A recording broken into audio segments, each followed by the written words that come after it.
I'm Shanzi, or Sean Holman, as I am known in my everyday mundane life, and I am the president and founder of BentCon. Yeah. Awesome. Yeah. Can you tell us a little bit about the origins of BentCon?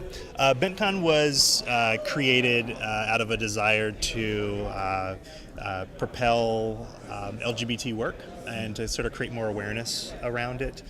But I'm being me, I like to do things on a big scale, and so I'm more inclusive, and we really wanted to cover the A to Z of what that culture represented. So it's really bringing awareness and celebrating what the history of LGBT in pop culture, whether it's mainstream, not so mainstream, everything in between. We wanted this to be sort of a collage of all we have to offer. Yeah. Did you have sort of like a flux capacitor sort of moment that brought this idea to your mind? Just talking with friends. I'm an artist as well, so a lot of my work is born out of a desire to see myself reflected in the things that I love, and I'm a big science fiction fantasy buff, and so that was sort of the trend of it, and then I just said, well, let's just take this beyond that and make a space where other people have opportunities to share what they're up to, and that's really what BentCon is it's really just the backdrop for other creators, whether they're comic book creators or authors or filmmakers. Like, this is just an opportunity for them to make their own opportunities and showcase what they do. Yeah. So how does it feel to be an artist and playing this role as leading this organization of other artists? It's challenging. I'd be lying if I didn't say that. But, I think for me at the end of the day, the bigger picture is who am I being and what am I accomplishing? And for me is I'm a big cheerleader for helping people come together, and I love bringing people in the same space just to see what's up. And who knows, maybe this artist and this writer will get together and they'll come up with the next big thing, and they met at BentCon. And so a little bit the concept of that is really, really cool. And so the goal is just to nurture that and really to drive home to the community that is becoming BentCon and letting them know, like, hey, this is your show, and this is really an opportunity to do things here that you don't really get to do at other conventions, and hopefully by doing that, then they become invested and they really get like this is their show. So that's really all I want to do. Awesome.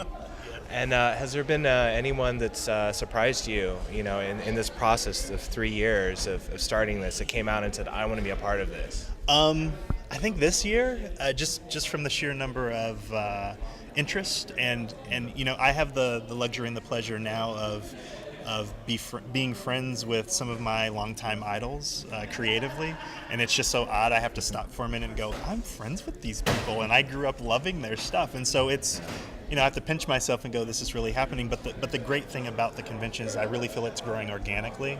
I'm not trying to force anything. I really want it to be a destination and really sort of drive home the impact of what this show can be and what it is. And again, A to Z, I really want there to be something for everybody here. So, yeah. Have you started to see sort of a BentCon influence on the comic world and the creative world outside of LGBT media? Not yet. We're still, I don't have any illusions that people are still learning about us or figuring out who we are and what we are. I don't think there's a lot really to figure out. It's just be present, show up, and participate. That, to me, at the end of the day, that's all it is. I think that the inclusivity of sexuality now in mainstream and everything else is becoming a bit more of the norm, and I almost hate using that word, but it is, and so I think it's a timing thing more than anything else. I think the timing of our convention is sort of coinciding with what's happening right now in society, the trends of today, and it's almost popular, but again, my long-term goal is really just celebrating that culture and that history and what's been created, what is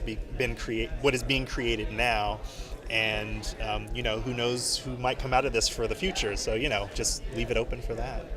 If you'd gone back to your 8-year-old self and told yourself that you would be doing this, what do you think you would have said? I would have laughed. Like I actually have this conversation quite a few times with friends. I go, if you had told me 3 years ago that I'd be running a convention, I would have laughed at you because I consider myself a pure artist, and I do have some corporate background, which has helped me sustain this and do this, but it's by the seat of my pants, and now that we're officially a nonprofit, some things are going to start changing in the future too. So, it's a steady growth. Yeah. Do you have any of those new developments that you can talk to us about right now? No. Well, only because I have this thing, like, I don't want to talk about something unless it's actually happening. Yeah. Because then I don't want to hype it. I feel like I'm hyping it. So, like, you guys will know when it happens. Or anything new that's already started that you're excited about? We have a gaming section this year. The tabletop gaming seems to be the gaming community, tabletop gaming community seems to be embracing what we're doing right now, just as something more that's being added. There's some other things down the line that I can't talk about because they weren't included in the schedule this year, but they are in the cards for next year's show. And if those all work out, well, then you guys will see. So, we really want to bridge the gap. And also, not it just being this sort of gay cultural event, but being open to everybody. The ungays are welcome. I mean, we have ungay guests, so I really want to sort of drive that home too, and let everyone know everyone has access to this show and appreciation. Yeah. What first got you into comic books? Well, I've always been an artist, so I like art and I love storytelling, and so the combination of the two, and it sort of started with cartoons as a kid, Charlie Brown, Snoopy, the Dark Crystal, Star Wars, things like that, and X-Men, got into that, and it just, sort of took over from there. Yeah. Do you feel like the comic world kind of offers a special sort of escape for the LGBT community that's different for others? Yeah. I think anybody who feels different or outside of the norm, that box that society really tries to lock you in, I think feels that way.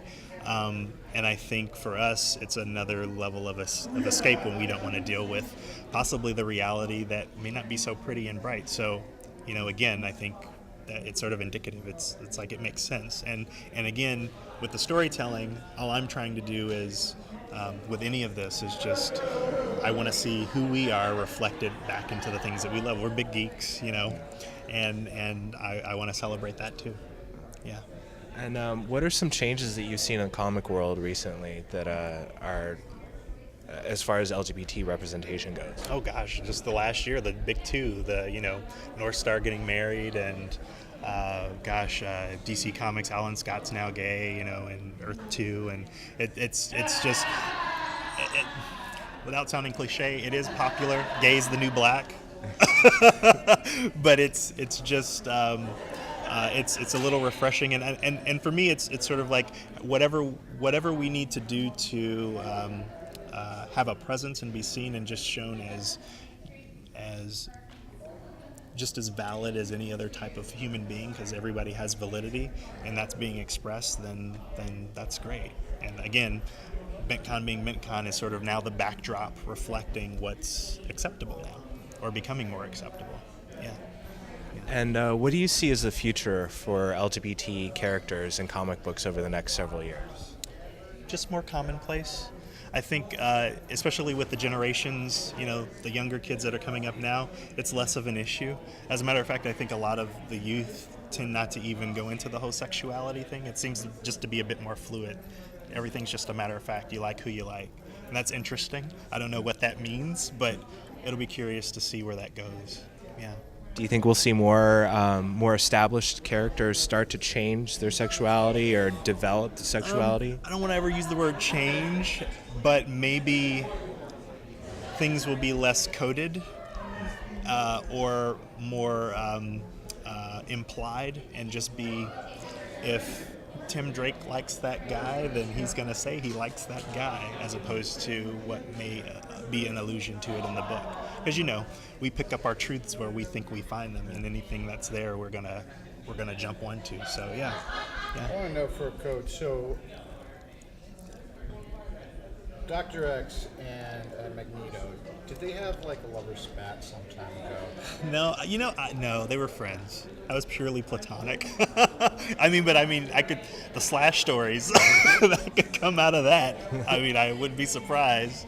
But no, I considered them like a brotherly love. Just people just who had two different views on the very same things that they loved and cared about. That's all.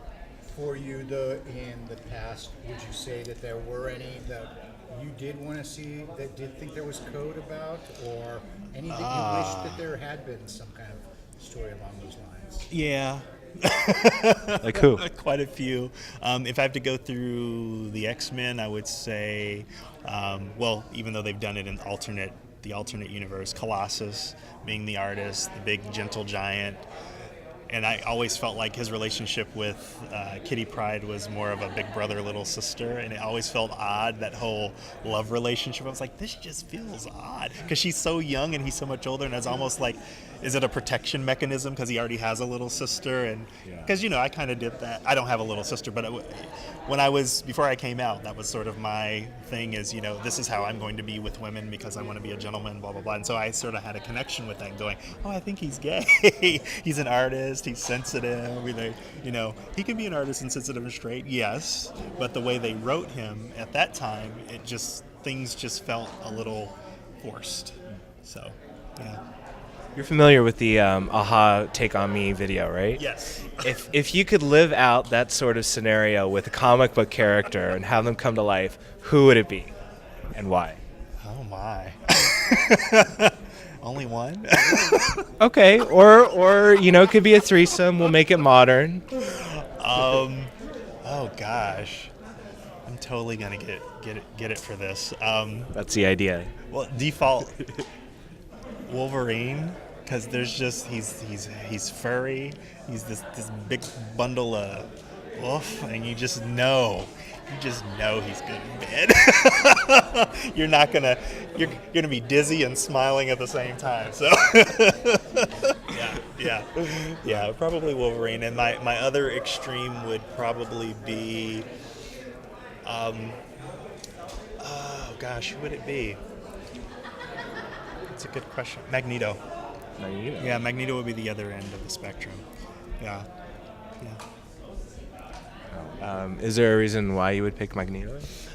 Magneto because his history, and there's just so much pain there, and my default nature is nurture, so I'd want to be his comforter.